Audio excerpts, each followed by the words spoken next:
भ्रष्टाचार के खिलाफ धामी सरकार का कड़ा प्रहार।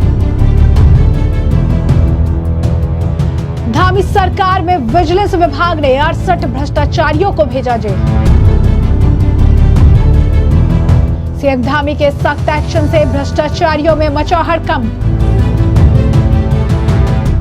नमस्कार, मैं अंजलि मिश्रा, स्वागत है आप सभी का द न्यूज में। उत्तराखंड में भ्रष्टाचार के खिलाफ मुहिम के तहत मुख्यमंत्री पुष्कर सिंह धामी की सरकार ने महत्वपूर्ण कदम उठाया है। जीरो टॉलरेंस की नीति जो भ्रष्टाचार के लिए की गई है, रखी गई है, उसके तहत राज्य के 23 साल के इतिहास में जहां कुल 281 ट्रैप में 303 आरोपी गिरफ्तार किए गए, तो वहीं सीएम धामी की सरकार के मात्र 3 सालों के कार्यकाल में विजिलेंस विभाग ने 57 ट्रैप कर 68 भ्रष्टाचारियों को जेल भेजने में सफलता पाई है।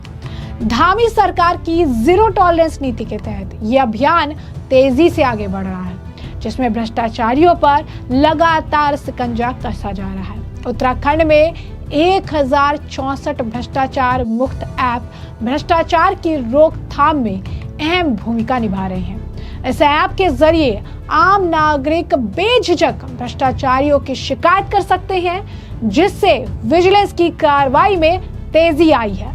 अब तक 973 शिकायतें ऐप पर दर्ज की जा चुकी है, जिनमें से 38 शिकायतों पर विजिलेंस द्वारा जांच चल रही है।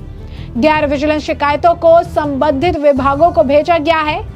ऐप का व्यापक प्रचार प्रसार किया गया ताकि लोग इसका अधिक से अधिक उपयोग कर सके। सरकारी दफ्तरों से लेकर सोशल मीडिया तक इस ऐप के जरिए भ्रष्टाचार के खिलाफ लड़ाई को मजबूत किया जा रहा है।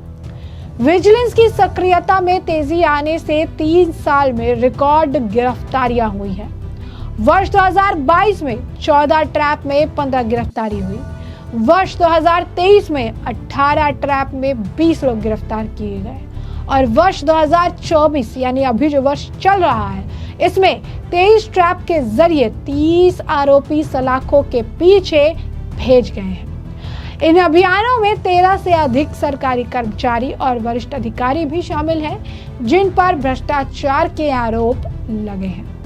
मुख्यमंत्री पुष्कर सिंह धामी ने स्पष्ट रूप से कहा कि भ्रष्टाचारियों को किसी भी हालात में बख्शा नहीं जाएगा, चाहे आरोपी छोटा हो या बड़ा, सभी को जेल की सजा भुगतनी होगी। सरकार ने विजिलेंस को पहले से अधिक संसाधन उपलब्ध कराए हैं ताकि भ्रष्टाचारियों के खिलाफ कड़ी कार्रवाई हो सके। मुख्यमंत्री स्वयं विजिलेंस के कामकाज की मॉनिटरिंग और समीक्षा कर रहे हैं, जिससे इस अभियान में और अधिक प्रभावी परिणाम देखने को मिल रहे हैं।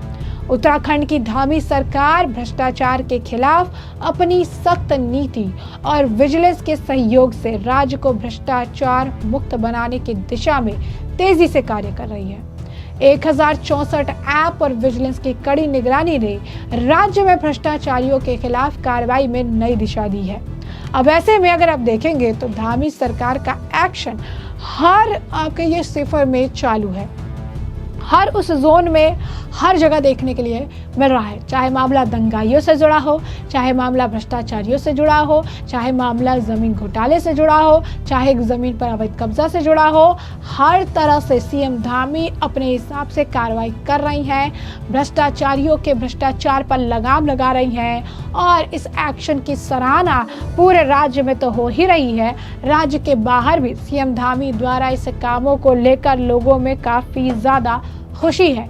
यूं कहिए कि लोग इसे लेकर काफी ज्यादा आप कह सकते हैं कि संतुष्ट है कि धामी सरकार के नेतृत्व में काफी सारे आयाम गढ़े जा रही है, भ्रष्टाचारियों पर नकेल कसी जा रही है, भ्रष्टाचार पर रोक लगाई जा रही है। और जिस तरीके से इन्होंने ये एक्शन लिया है, जिस तरीके से सीएम धामी लगातार कार्रवाई कर रही हैं, इससे भ्रष्टाचारियों में हड़कंप मचा हुआ है। इससे भ्रष्टाचारियों में डर बैठ गया है कि धामी सरकार के अंडर आप किसी भी तरीके से कोई भी भ्रष्टाचार नहीं कर सकते हैं और भ्रष्टाचारियों पर लगाम लगाने के लिए ऐप का भी इस्तेमाल किया जा रहा है। और अब लोग बिना डरे, बिना हेजिटेट किए विजिलेंस के पास अपनी शिकायत दर्ज कराते हैं और विजिलेंस द्वारा इस पर एक्शन जो है लिया जा रहा है। पहले लोग विजिलेंस के पास जाने से न केवल डरते थे बल्कि बचते भी थे। अब आपको बता दें कि सरकारें भी विजिलेंस को खुली छूट नहीं देती थी। इससे भ्रष्टाचारियों के हौसले पहले काफ़ी ज़्यादा बुलंद रहते थे, लेकिन वैसे में ऑनलाइन जो शिकायत दर्ज हो रही है उसके बाद विजिलेंस की भी मजबूरी है कि शिकायत को जिम्मेदारी के साथ समय पर निपटाना है और सरकार जीरो टॉलरेंस की नीति पर सख्त कार्रवाई के साथ कार्य कर रही है। भ्रष्टाचारी छोटा हो या बड़ा, सबकी जगह जो है वो जेल में है। देवभूमि में भ्रष्टाचारियों को किसी भी सूरत में बख्शा नहीं जाएगा और इसके लिए सरकार ने विजिलेंस को पहले से ज्यादा संसाधन युक्त बनाकर भ्रष्टाचारियों पर कड़ी कार्रवाई करने के निर्देश दिए हैं। मेरे द्वारा आपको बता दें कि पुष्कर सिंह धामी ने कहा था कि मेरे द्वारा स्वयं विजिलेंस के कार्यों की मॉनिटरिंग और समीक्षा जो है की जा रही है। और आप समझ सकते हैं कि ये पहले भी वो कह चुके हैं कि भ्रष्टाचारियों पर लगाम लगाई जाएगी। देवभूमि में भ्रष्टाचारियों को जो है बख्शा नहीं जाएगा। देवभूमि में भ्रष्टाचारियों पर लगाम लगेगी और इसी के तहत कार्रवाई भी हो रही है। आपको बता दें कि विजिलेंस की कार्रवाई में 13 से ज़्यादा सरकारी कर्मचारी और बड़े अधिकारी भी शामिल हैं। सरकार के निर्देश पर विजिलेंस ने भी 1064 ऐप के प्रचार पर जोर दिया।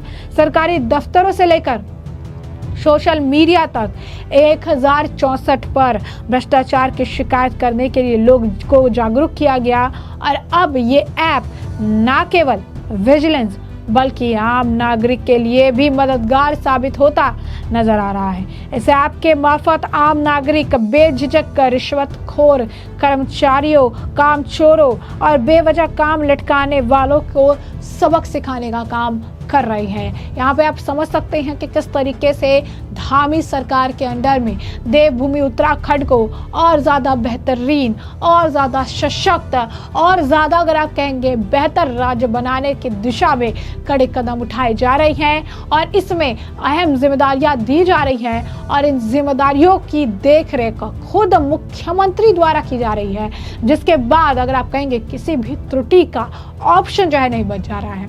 तो ऐसे में हमने आपको जो पूरा मामला है ये बड़ा विस्तार से बताया कि ये पूरा मामला क्या है।